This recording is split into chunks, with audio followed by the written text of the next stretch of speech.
Intensitas hujan dan angin kencang mengakibatkan gelombang air laut di Pantai Kuta menghantam hingga ke pesisir pantai. Akibatnya terjadi abrasi serta pohon tumbang di pesisir Pantai Kuta. Cuaca buruk masih melanda sejumlah wilayah di Provinsi Bali.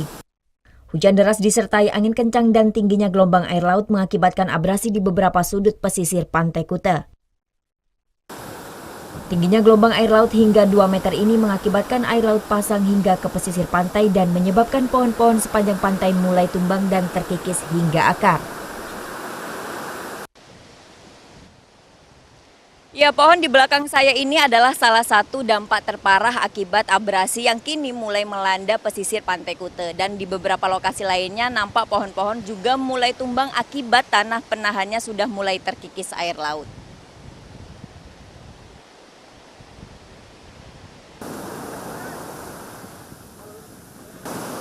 Meskipun tanda larangan berenang dan bermain selancar sudah terpasang, masih banyak wisatawan tak menghiraukan larangan tersebut. Untuk mengantisipasi hal buruk, pihak Balai Wisata Pantai Kuta pun memperketat penjagaan. Di saat cuaca seperti ini, kita lebih preventif untuk berjaga dengan anggota-anggota yang lain. Ya, tentunya kita memasang bendera-bendera yang sudah kita pasang, rambu-rambu terutama itu. Kita fokus di mana areal untuk mereka mandi, di mana untuk mereka bermain surfing. Jadi kita lebih fokus ke air sih sebenarnya. Berdasarkan perakiraan cuaca Badan Meteorologi, Klimatologi, dan Geofisika Wilayah 3 Denpasar, gelombang tinggi yang menghantam pesisir Pantai Kuta hingga menyebabkan abrasi ini dampak dari tingginya kecepatan angin. Selain itu, udara yang lembab juga mendukung pertumbuhan awan hujan di atas wilayah Bali.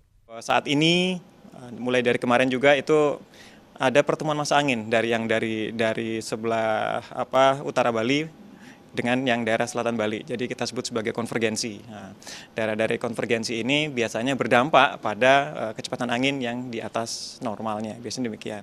Nah, dari kondisi seperti itu, terutama yang di daerah di selatan Bali yang perlu kita waspadai adalah angin dengan kecepatan tinggi, bisa saja di atas 15 knot atau di atas 27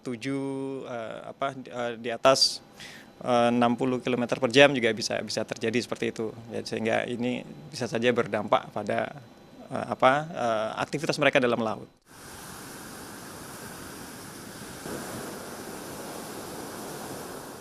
Dari analisa permodelan cuaca, BMKG menyatakan cuaca ekstrim disertai hujan di wilayah Bali ini akan terjadi hingga bulan Februari mendatang. Untuk itu, masyarakat khususnya di wilayah pesisir pantai dihimbau untuk selalu waspada gelombang tinggi. Vera Zenvia Deopriana melaporkan untuk NET.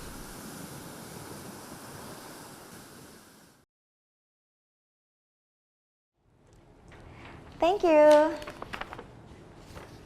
Udah selesai nonton beritanya? Jangan pergi dulu dong. Subscribe dulu dan nonton tayangan lainnya di sini.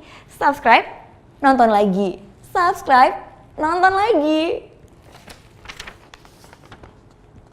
Kak.